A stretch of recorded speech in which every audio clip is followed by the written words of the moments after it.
जयंत चौधरी ने रद्द की अपने प्रोग्राम। क्या 24 घंटे तक सोचेंगे फिर नीतीश की तरह बदलेंगे पाला? जाट नेताओं ने जयंत से ऐसा क्या कहा कि गठबंधन छोड़ने को हुए तैयार? सुनिए इनसाइड स्टोरी। अखिलेश के फोन, डिंपल का मनाना और शिवपाल का समझाना, क्या आएगा काम या हो गई देर? जब से जयंत चौधरी के बीजेपी के साथ जाने की खबरें आई है, सोशल मीडिया पर एक वीडियो वायरल हो रहा है जिसमें यह दिख रहा है कि जयंत चौधरी समेत प्रदर्शन के लिए पहुंचे कई किसानों पर पुलिस लाठियां बरसा रही है। इसे देखने के बाद अखिलेश के समर्थक ये कह रहे हैं कि जयंत ये दिन कभी नहीं भूलेंगे। इसे दिखाकर जयंत को रोकने की कोशिश हो रही है, लेकिन जयंत जिस वजह से नाराज हुए वो वजह काफी बड़ी है। सूत्र बताते हैं कि जयंत चौधरी की नाराजगी की वजह अखिलेश यादव का प्रस्ताव है। सपा मुखिया अखिलेश यादव ने राष्ट्रीय लोकदल को 7 सीटें दी, जिनमें से 4 सीटों पर रालोद के सिंबल पर सपा उम्मीदवारों को उतारने का प्रस्ताव रखा गया है, जिसे सुनते ही कई जाट कार्यकर्ता भड़क उठे। उनका कहना है कि सालों से हम जो पार्टी के लिए पसीना बहा रहे हैं, फिर उसका क्या होगा? ऐसे में तो हमें सिर्फ 3 ही सीट मिल रही है। अगर रालोद एनडीए में आती है तो वहां भी उसे 3 से 4 सीटें मिल सकती है, जिसमें मथुरा और बागपत की सीट पर बात बन सकती है। इसके अलावा सत्ताधारी पार्टी के साथ रहने की बात भी अलग होगी।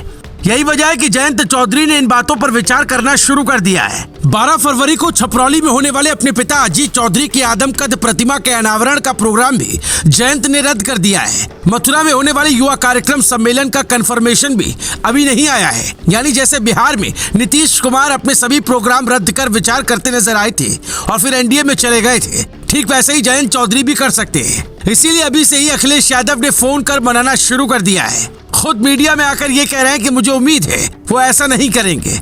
डिंपल यादव भी अपने बयानों से जयंत चौधरी को मनाने की कोशिश में जुटी है, जबकि शिवपाल यादव तो इसका दोष मीडिया पर ही मढ़ रहे हैं। वो कह रहे हैं कि ये सब मीडिया कह रही है, लेकिन ऐसा होगा नहीं। हालांकि ये सच है कि अभी दोनों ही तरफ कोई आधिकारिक टिप्पणी नहीं आई है, तो कुछ भी तय कहना मुश्किल है। पर जयंत को साथ लेकर बीजेपी यूपी में जाट वोट बैंक और नाराज किसानों को साधने का काम आसानी से कर सकती है।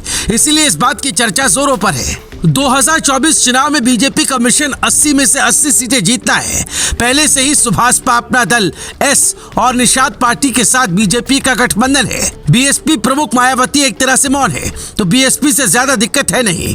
बाकी बचती है आरएलडी और सपा का पिछले चुनाव में क्या हाल हुआ था इस सबने देखा है। ऐसे में आरएलडी को साथ लाकर बीजेपी अपना बड़ा मिशन आसानी से पूरा कर सकती है। हालांकि 2019 चुनाव के नतीजे देखें तो उस वक्त आरएलडी ने सपा के साथ मिलकर गठबंधन में चुनाव लड़ा था और तब 3 सीटों में से उसकी किसी पर जीत नहीं हुई थी।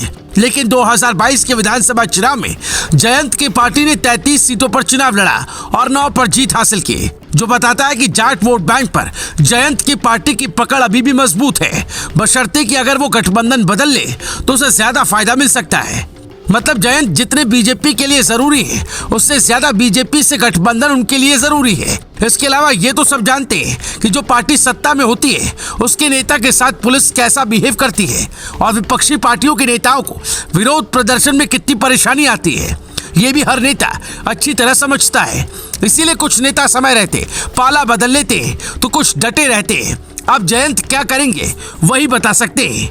Bureau report, global Bharat TV.